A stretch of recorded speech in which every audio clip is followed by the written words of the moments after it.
The Overland is a passenger train, a train that connects Adelaide and Melbourne. But it is seriously flawed, despite its potential to be so much better than it currently is. This video is about the Overland, why it sucks at the moment, and what we can do to make it better in the future. This video is sort of an addendum to my Why Passenger Trains in Australia Suck video. So if you haven't seen that, please go check it out. The Overland is covered in there a bit, but we're going to go into much more detail in this video. It's not mandatory viewing or anything, it's just helpful background information that is useful when watching this video.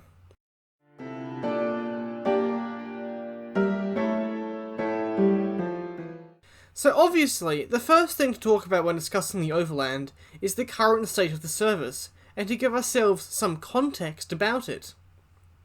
At present, the service runs between Adelaide and Melbourne, Australia's 5th and 2nd largest cities respectively. Together these cities have a combined population of 6 to 7 million people. The Overland is primarily an intercity train. It connects two big cities. However, it does also stop at many small towns along the way that depend on its service. It runs twice a week between each of its destinations and travels from the Keswick terminal in Adelaide to Southern Cross Station in Melbourne, and the train runs on standard gauge, which we'll talk about in more detail later. It is hauled by one diesel locomotive and typically has 5 carriages, which are even older than AM fleets, for example. The Overland makes stops at Adelaide, Murray Bridge, Bordertown, Enhill, Horsham, Stadwell, Ararat, North Shore Geelong, and Southern Cross Station. And it takes the train 10 hours and 30 minutes to complete the journey. The train is operated by Journey Beyond Rail, a private company, and is subsidised by the Victorian government to a tune of $3.8 million a year to help run the service, and also further acts as an extension of Victoria's V-Line railway network and provides important connections in Victoria's Western District. So, that's the basics of the Overland. In essence, it's just a passenger train. But it is a passenger train with a lot of flaws, so the first thing we're going to talk about is the price of the current service. The service is really extremely expensive. It will set you back more than an airline ticket between the two cities. An economy class ticket will set you back $115, and a premium ticket will set you back over $220. These high prices are due to the service operator Journey Beyond Rail, who are a private company. Since the Overland was privatised in 1997, various operators have had the responsibility of running the service. National. Getting there is half the fun. But the service does not make a profit, and the train has been significantly subsidised since privatisation. The subsidy per passenger on this service is overall quite expensive, and would be much better spent if the train was more popular, only seeing at the moment a maximum of about 10,000 passengers per year. To be honest, the subsidy really isn't that much, and overall it's probably reasonable value for money, and it does serve a lot of the community for the amount it actually costs to run the service. However, that isn't to say the service couldn't be run better, especially if it was run by a state government organisation such as V-Line. Part of the service's high price is the attempt by Journey Beyond Rail to turn the Overland into more of a luxury cruise. Things like cooked meals that look actually very good are provided during travel, which might be good for some people, but does make the premium class ticket very expensive. A little side note here is, if you haven't already seen it, please go check out Rory Ding's video review of the Overland. It's the best one on YouTube, and it's very well done, and if you're thinking about going on the Overland yourself, go check out this video first. It's important that you do. The Overland used to be a night train, for example, but the desire to turn it into more of a tourist service made Australia National run it in the daytime instead. Getting there is half the fun. Another factor is simply how frequently the trains run. The Overland's current frequency of only twice a week is probably the worst of all major Australian intercity trains. And it's simply down to the fact there's only one set of carriages that can be used for the service. The carriages are old and dilapidated, and there aren't any spare sets lying around, so this leads to only one in-service set being viable to actually use. Frequency is one of the most important parts of running any public transport service, and as can be seen interstate, running at least daily service is possible and pretty important. Frequency is so important because it means people don't have to plan their trips around public transportation. A train running only twice a week means people have to plan their journeys around when the train will run, as compared to they can just book when they need to if the train service was running at least every day. There are many flights per day between Adelaide and Melbourne, and even several different bus operating companies that do this service, so why would you take the Overland when it offers so little flexibility in the amount of journeys you can actually take on the train? The next thing is of course the speed of the train. Obviously, being an Australian passenger train, it doesn't really go that fast, and maxes out at 115 km per hour. However, the train does run along pretty high quality mainline track, pretty much as good as you get in Australia. But this track is built for freight trains, not passenger ones, as will be a common issue if you've ever heard of Amtrak. And the alignment was built over 130 years ago. The Overland currently takes 10 hours and 30 minutes, or basically one entire day, to travel between Adelaide and Melbourne. The train cannot go faster than 115 km an hour, due to the fact the diesel locomotive that hauls the train is restricted to this maximum speed. By the way, 115 km an hour translates to roughly 70 miles an hour. This is due to the fact that Australia doesn't really have any passenger locomotives. So the locomotive that hauls the train, known as the NR class, was built in the 1990s for exclusively freight trains. The Overland used to be hauled by a passenger locomotive called the CLP class. This train was geared for passenger operation and could reach speeds upwards of 130 km per hour. However, they were retired from passenger operation at the end of Australia National in 1997. But yeah, overall, that's the Overland, that's the current state of the train, and that's more or less the way it's been for the past 25 years.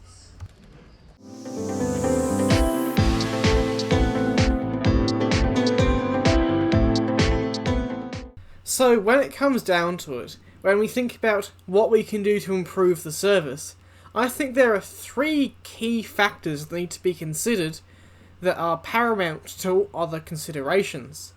Firstly, the service needs to be faster. Secondly, it needs to be cheaper. And thirdly, and most important of all, the service needs to run more often. If a restructured Overland can fill these three requirements, it is very likely to be one of the best regional trains in Australia. So first of all, let's talk about speed. As discussed, one of the Overland's critical flaws is that it's limited to 115 km per hour. This is despite the fact the train crosses some reasonably flat plains in South Australia's southeast and Victoria's western districts. The alignment for quite a lot of the journey is straight, and trains should be able to go faster. In my mind, this is quite similar to WA's Prospect train, which can reach speeds of up to 160 km an hour on similar track conditions. But of course, this requires buying a new train, as in Australia trains can go 160 km an hour in general, but that is where there are no passive level crossings. A passive level crossing is where there is only a stop sign, and cars must come to a complete stop and check for trains before proceeding. These crossings are limited to 115 km per hour. So therefore, if the Overland is to reach this higher speed, there would have to be some track upgrades, or at least level crossing closures, to enable this higher top speed. And thanks to advances in technology, such as batteries and solar panels, this can probably be done quite cheaply, as the level crossings do not need to be connected to the grid in order to function properly. But then, let's also talk about what a new train for the Overland could and should look like. Obviously the current line is clapped out. It should have been retired 30 years ago, but yet we are still stuck with it. Obviously, a new train is going to be a diesel multiple unit, as seen in other states. The route is never going to be electrified, and locomotive-hauled trains are going out of fashion in Australia very quickly. Every other state that has acquired new rolling stock has gone with diesel multiple units. The Prospector, the Velocity, and the New South Wales new regional trains, and indeed older models, all have this technology. They are powered by engines underneath the carriages, and this allows better acceleration and deceleration performance, and is generally considered the best practice when it comes to regional passenger trains. Secondly, these trains would have a top speed of 160 km per hour in regular service. This would require some adjustments to level crossing timings, for example, to enable faster trains, but generally it could be quite easily done. Now, realistically, any of the new trains bought for the Overland would be capable of running 160 km per hour in regular service. So it's simply a choice of what do we think is the best rolling stock to run this new service. Now, we really have two main options, these either being the New South Wales new bimode fleet, or Victoria's popular Velocity DMU. For example, currently the Velocity is being fitted out for longer distance journeys on the Warrnambool and Albury lines, this featuring new comfortable seats and a buffet car included in the train set. But it's also important to add, as these trains are only just starting to come out, we haven't really seen them yet, and it's hard to evaluate what the best option would be. The other obvious choice is New South Wales's bimode train, which we really know even less about, given they won't enter service to 2025, or more likely towards the middle of this decade. Personally, I think both could work. However, it's certainly possible to say the Velocity isn't designed to work the kind of distances between Adelaide and Melbourne, where the New South Wales's bimode train more likely will. However, I do certainly have to say, as a South Australian, I really don't have a preference. I think both likely could work, and both of them would be a good fit for the Overland's new rolling stock. I really don't think there are any other options out there to be considered, especially not at the moment, although I think there very well might be in the future. Just we'll have to wait and see. But as the average speed of the Overland increases, the time it takes to complete the trip equally decreases. The current service takes 10 hours and 30 minutes. And to be quite honest, I don't think it needs to be a high-speed service. I think it just has to be faster than driving. That will make people want to take it more. And also has to be significantly faster than taking the bus. Currently driving between these two cities takes about 8 hours, and with mandated rest breaks probably around 9 to 9.5. And a bus can vary from 10 to 12 hours. But also the coach is significantly cheaper than catching the train. Driving and taking the bus are likely to be the two main modal shifts that occur from an upgraded Overland, as we're realistically never going to get as a comparable speed with air travel. For example, if the Overland is able to complete the journey in 8 hours, it must attain an average speed of 103 km per hour. If the journey is completed in 7 hours, the average speed is 118 km on average. I do think an average trip time of about 7 hours should be achievable. There's plenty of flat land, there's plenty of passing loops, and the demand on the track really isn't that high. There are only a couple of freight trains each way per day, although this does vary, especially in seasonal times and towards the major cities at either end of the rail line. Additionally, I do think 7 hours would be kind of competitive with air travel, considering the time it takes to travel to the airport, the amount of time you have to spend going through security, the amount of time you have to be on the plane, and especially the amount of time it takes to get from Melbourne's airport to Melbourne CBD, it's really only a couple of extra hours, and especially considering how much better travelling on a train is compared to an aeroplane, I think a lot of people would rather take the train. As discussed in Not Just Bike's recent video on high-speed rail, and why it's better than being on an airplane. You should go check it out if you haven't already. A second aspect that obviously needs improvement is the price of the tickets for the service. We want to reduce the cost of going on the Overland, which should be feasible if the operator is publicly owned and is not driven to make a profit. Generally, in my opinion, this involves transferring operations from Journey Beyond Rail to V-Line Victoria. This enables multiple efficiencies in the Overland's experience.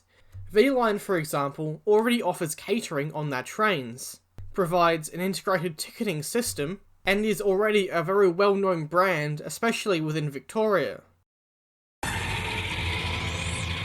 Welcome aboard V-Line. Even as a South Australian, I really don't think the transfer to an exclusively Victorian-based entity would be that bad. Although I would like to caveat, having an Overland-based exclusive livery I think would be a very good idea, and would provide the service with more of a personal identity separate from V-Line. In general, we want the ticket to be cheaper than flying. Given the current state of the Australian airline market, I won't really be commenting on ticket prices at the moment. They are very subject to change, especially in the current still pandemic environment. But needless to say, ticket prices are going up and down, but overall we should aim for an Overland ticket price under $100. Ideally, I think, maybe even less than $70.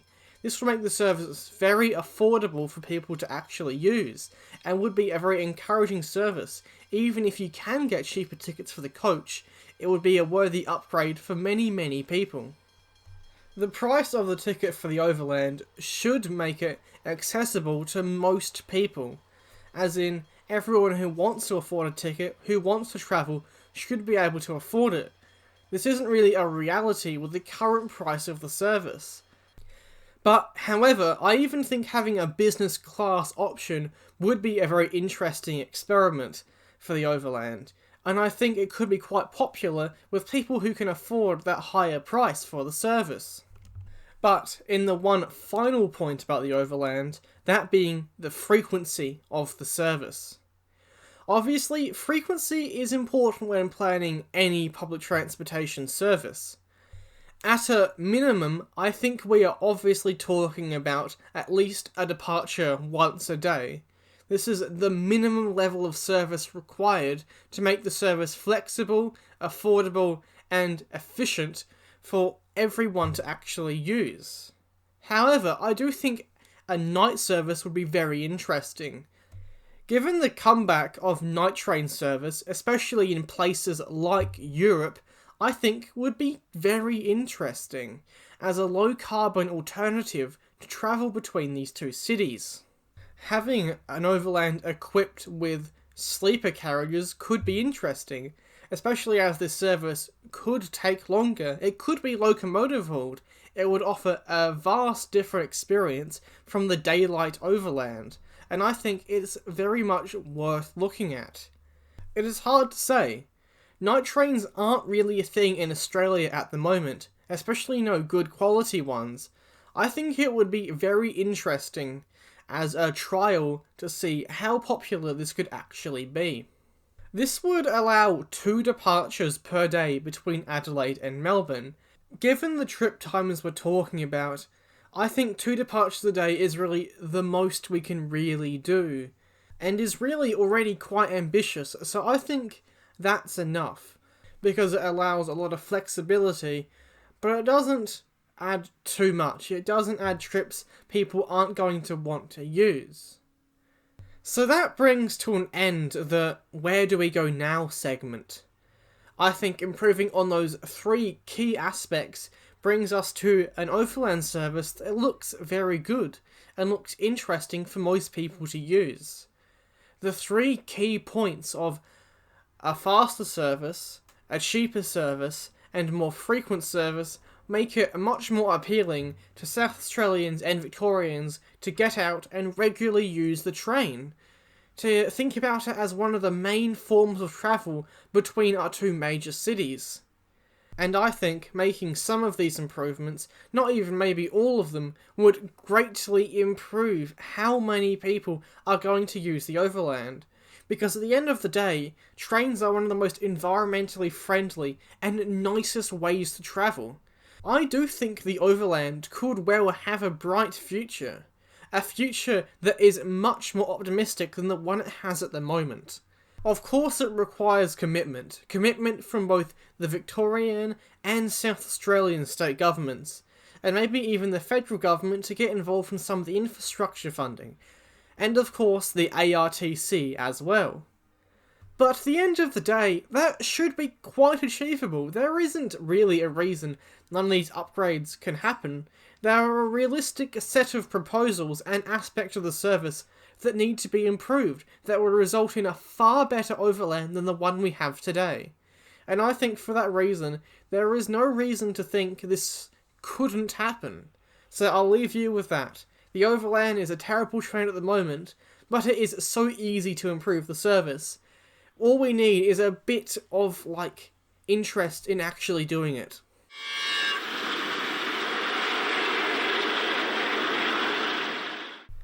So, thank you for watching my video. This one has been quite a long time coming, to be honest. I originally intended to release it 2 months ago, but I have been held up editing it. It has been one of my biggest projects to date on this channel, and I am quite proud of the result, to be honest. Thank you for sticking all the way through the video. I'm not sure what the next one's going to be about. We'll see. I have a couple of ideas, but I'm not sure. But the videos should be coming more regularly for the next couple of months from me, so keep tuned, follow me on social media, subscribe to the channel, like the video, etc. And I will see you next time.